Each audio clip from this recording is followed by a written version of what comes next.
Tubers, tubettes, the worldwide web of crazy people. Welcome back to my little channel. This is going to be a story about a man named Jeb. Whoops. No. It was a senior moment. Excuse me. This is going to be a story about me returning to the Philippines from America and what went wrong.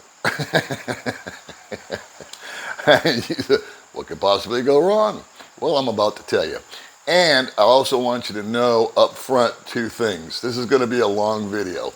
So if you bail out now, I don't blame you.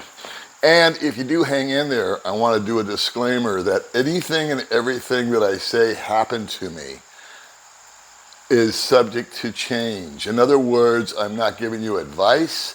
I'm not telling you this is the way it is. I'm not telling you these are the rules. I leave that up to the intelligent, competent people. But this is my story and I'm going to stick to it. The reason it's going to be long is I'm going to give you a setup to my state of mind as to what happened 3 days prior to me boarding the plane. Here's the dealio. I went to America. I went to go see family, friends, etc. I had a great time. I won't belabor that. Everything got accomplished. It was perfect. However, I knew that come Sunday, I was leaving on a Wednesday. So I knew that Sunday was going to be a long ass day. I've made no bones about the fact that one of my kids is doing a stretch in prison. He is in Wickenburg, Arizona. So here's the dealio. On Sunday, my ex-wife, God bless her, picked me up at my hotel at 4 o'clock in the morning. We drove to the prison, visited our kid for 4 hours.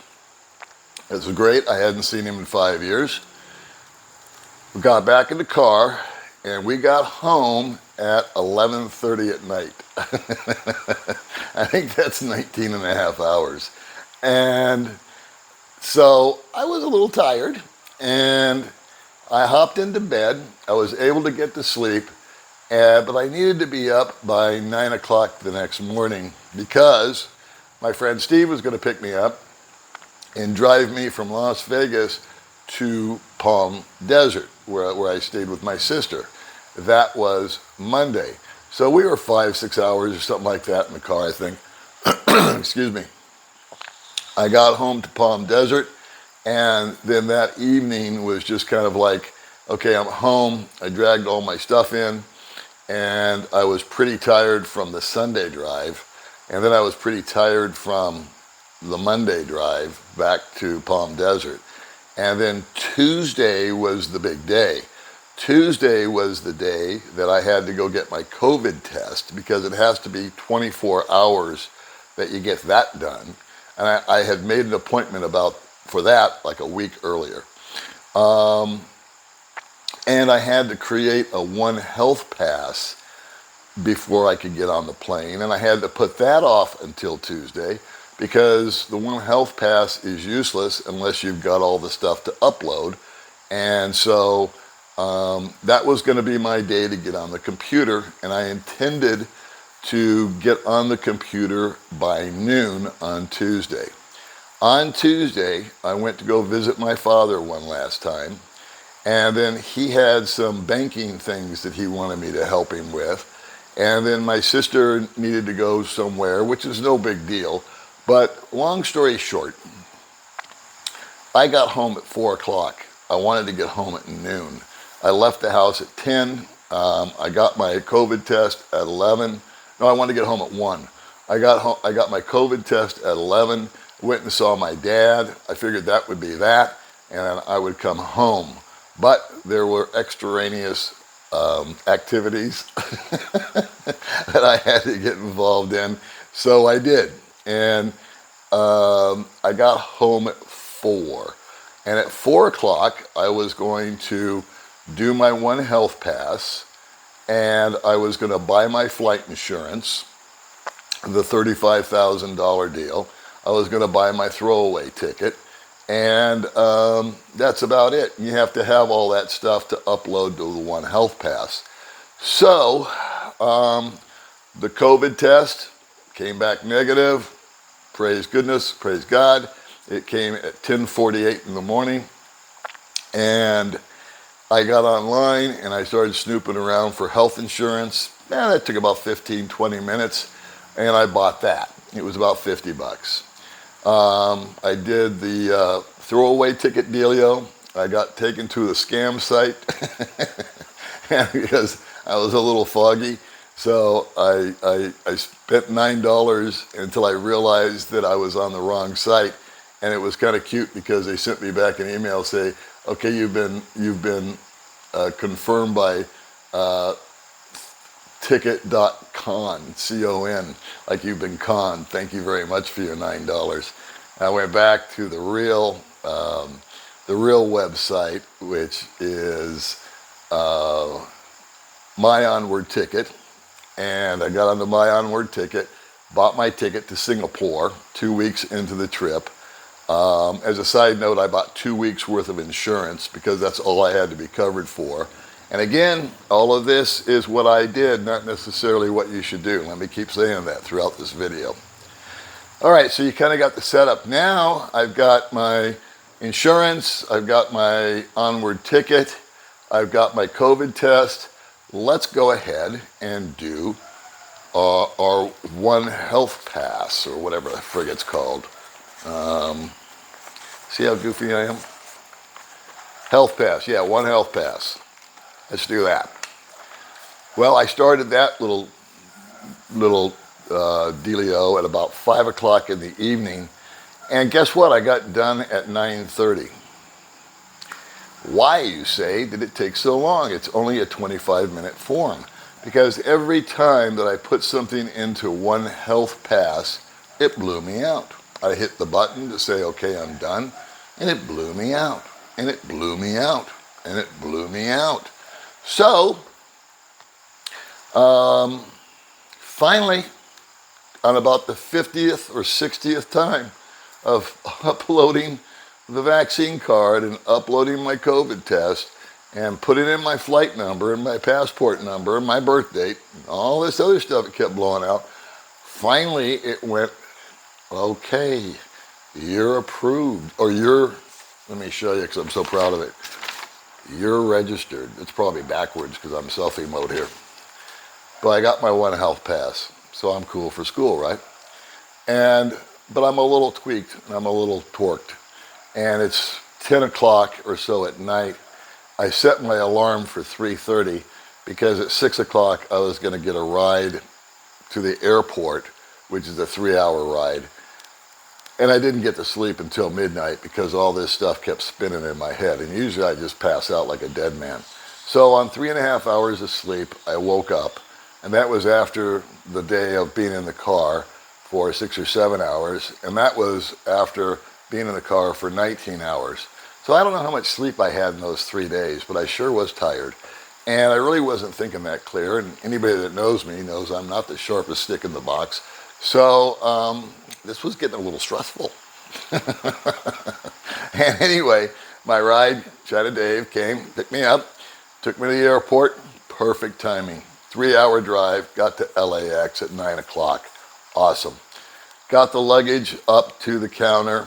I was so proud because I went to the ticket line and I had everything. Hold on, I just dropped something. I'm going to show you. I had everything in order. I had this little pouch clear so I could see what was going on. And the first thing they asked me for was my passport. So I gave them my passport and they scanned that. And wouldn't you know it, the kid behind the counter, I think it was his first or second day on the job. And it's reminiscent of someone I met 5 years ago coming out here when I initially flew, but I won't belabor that. But this was a guy that wanted to let me know that he knew a lot of stuff. And that, well, I won't belabor it. I'll just say that that's his attitude. He had an attitude, I think is the proper way of putting it. And guess what? Old Paulie here got one too. So he took a look at my passport. No problem. Can I see your onward ticket or outgoing ticket? So let me get that. Hold on a second. Oh no, he wanted to see my vaccination card. So I showed him my vaccination card.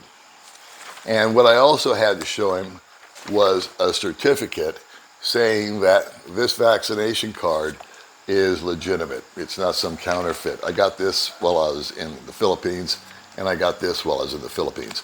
Look, it's got my picture on the back and everything. So, okay, we got our passport, we got our vaccination card, and he wanted to see my One Health Pass, so I showed him that. We were getting along just fine. And then he wanted to see my destination. And my destination was, I was leaving a couple of weeks to Singapore. You can't see this, it's all backwards. I'm apologizing for that. But it is, you get the idea. So that's my ticket. That's my ticket going to Singapore. And that's where things started to go downhill.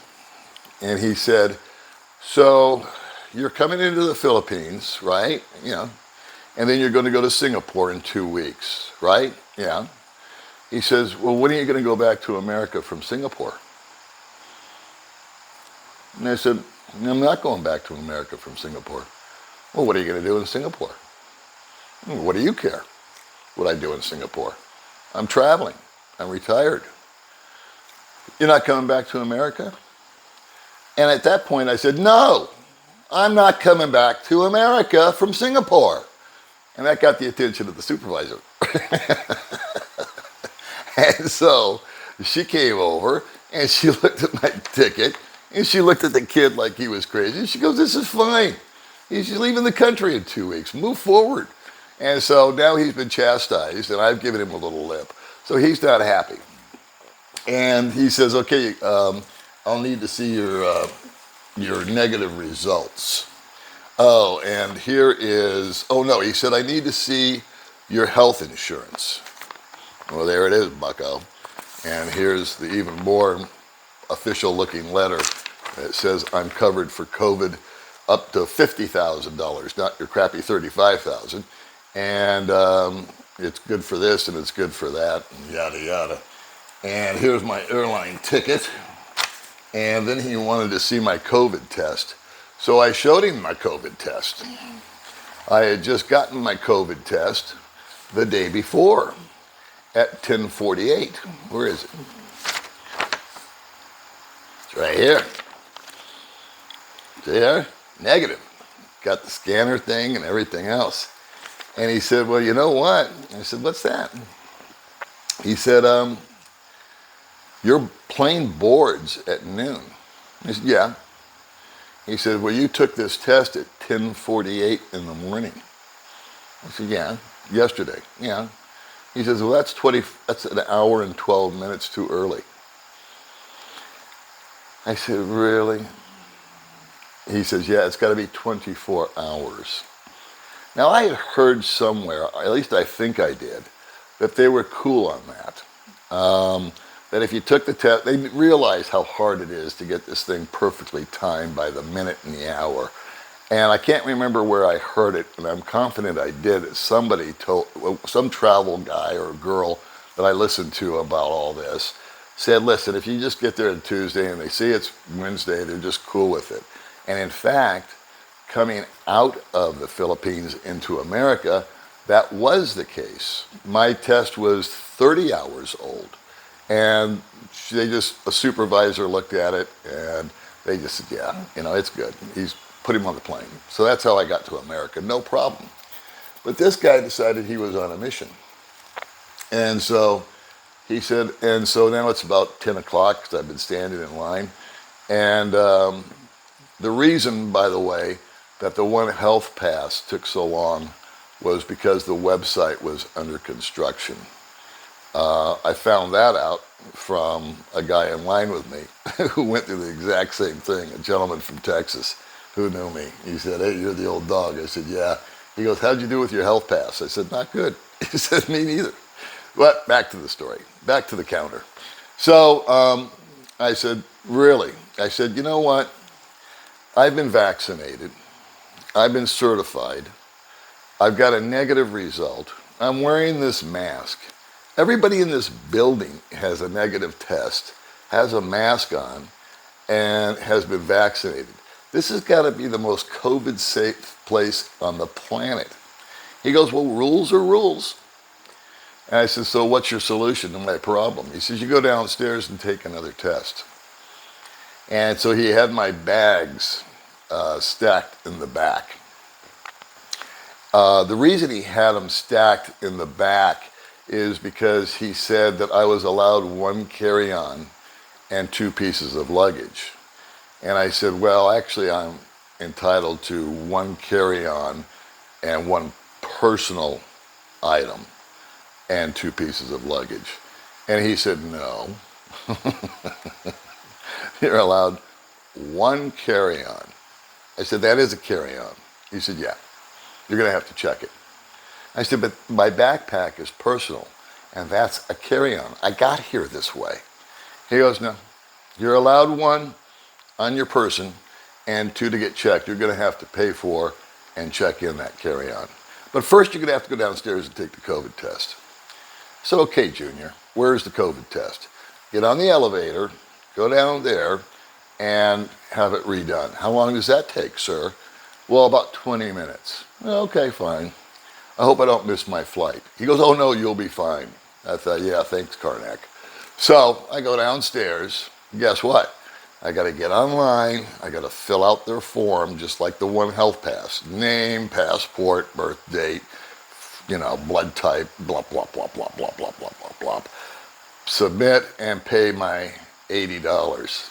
Over and above the $129, $129 I paid in Palm Desert for the same thing. And so now I'm into this deal for $209. And I asked the lady, I said, so how long does this take? And she said, no, it could take up to an hour. I said, what happened to 20 minutes from Junior upstairs? And I said, so what do I do? Just sit here and you print something out for me saying it's negative or positive?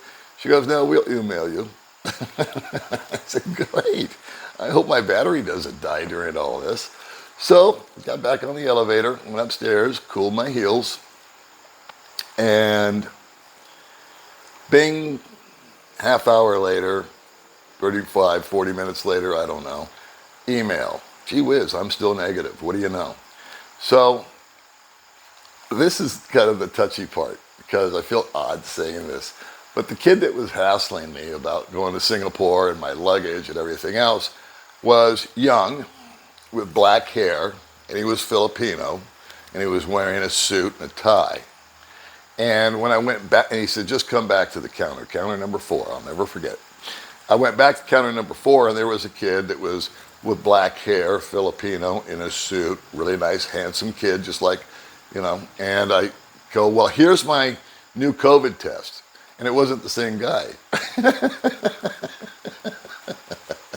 But I'm going to rely on the fact that I haven't had any sleep and I'm stressed out. So that's my excuse. So I said, dude, I'm so sorry. He goes, it's cool, man. I automatically, I said, I like this guy. And he goes, what's going on? So I kind of gave him a recap. He goes, all right, dude, just give me your passport. Okay, let me see your stuff again real quick. Okay. He goes, where's your luggage? It's right there behind you. And he goes, well, why are you checking through the carry-on? I said, I don't know. I said, the guy before you told me I had to. He goes, oh, well, you're allowed a personal and a carry-on. I said, thank you very much. So he says, let me get your carry-on for you. I said, thank you very much. Those are getting checked. Yes, they are. So boom, boom. He puts them on the conveyor belt, and away we go. And one of them was overweight, but that got lost in the conversation, so I got a little victory out of that. So now I've got my boarding pass, and I've actually got time to get to the gate, which was, as all my planes are, at the farthest point away from where I'm standing. And I had to go through this thing where to get to the plane, and it was through a different terminal connected by a bridge, and the whole hump was upstairs. And there was a gentleman in front of me, and he's huffing and puffing, and I'm huffing and puffing. We're trying to get up these stairs and up this total uphill walk just to get to the boarding area. And the guy turns around and looks at me, and he goes, hey, you're the old dog, aren't you? I said, yeah. He goes, are you having as tough a time getting up these MF and stairs as I am? I said, I sure am. And this guy was just drenched in sweat. And so I said, I'll follow you, Daddy-O. He goes, okay.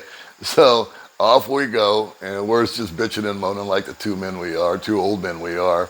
And I get to the area of the boarding area, where you get on the plane, you hang out. And I sit down, I said, thank God this is over. So I realized that I needed to book a hotel because I was going to land at 6:15 in Cebu in the evening. And there was no way I was going to be able to get back to Dumaguete.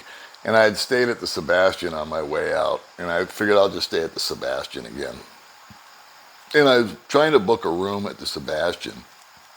And God love them, about 4 or 5 or 6 guys recognized me and came up and introduced themselves. And we're sitting here BSing and talking and everything. But actually, I was trying to get this thing done before I lost the internet, and my battery was getting really low. So I kept changing the date because it was the 23rd, and it fell off of me that the Philippines was going to be a day ahead. And so when I booked the room at the Sebastian, it was actually for the day before I got there. And I paid for it up front. So there went $33 out the window. And I didn't realize it at the time. And so anyway, I booked the room. I finished, a couple other guys come up and chat with me. And we're having us a good old time. And we're just talking about this and that. We're all so happy. And I'm thinking, you know what? An hour and 18 minutes. I couldn't get that out of my head with this kid. And I said, well, there's nothing else that can go wrong. This is going to be just cool because I've got my boarding pass, and that means I can get on that plane. And once I'm on that plane, ain't nothing going to stop me. So I went to board the plane. It was my turn. They took my boarding pass, and you go through these plastic saloon-like doors. And when I went up to them, they didn't open. Now I could spit and hit the stewardess. I could see the plane. And all I wanted to do is get on it. And I said, why isn't the door opening? And the flight attendant there at the gate said, there's something wrong with your boarding pass. I am inches away from victory, but there's something wrong with my boarding pass. And I said, what can that be? She goes, well, you're going to have to go talk to those people over at the tower. And I said, oh, okay. And her whole demeanor had changed. Like they had found a machine gun in my luggage or something, So I thought, now what? I thought that little prick, he pushed some button, the first guy, just to screw me up. And so I went to the tower where there was this very stern-looking Filipina, flight attendant or whatever she was, with a whole lot of makeup on. And I said, I got an issue with my boarding pass. And instead of saying, oh, okay, let me take a look at it, she said, give me your pass. I thought, man, this is a problem. And I gave her my pass. And without changing expressions, she still looked like the soup Nazi. She said, we've changed your seat. We've moved you up in the plane. You're now on an aisle seat, and we've moved you up. You're at 52C now. We changed you from 46 whatever. I said, that's it? And she goes, yeah, that's it. I said, okay, well, thanks. So I took the new boarding pass and went, and miraculously, I boarded the plane. And I said, that's it. I'm on. What can possibly go wrong? Nothing. I mean, I'm on the plane home, right? This is it. I'm going to skate.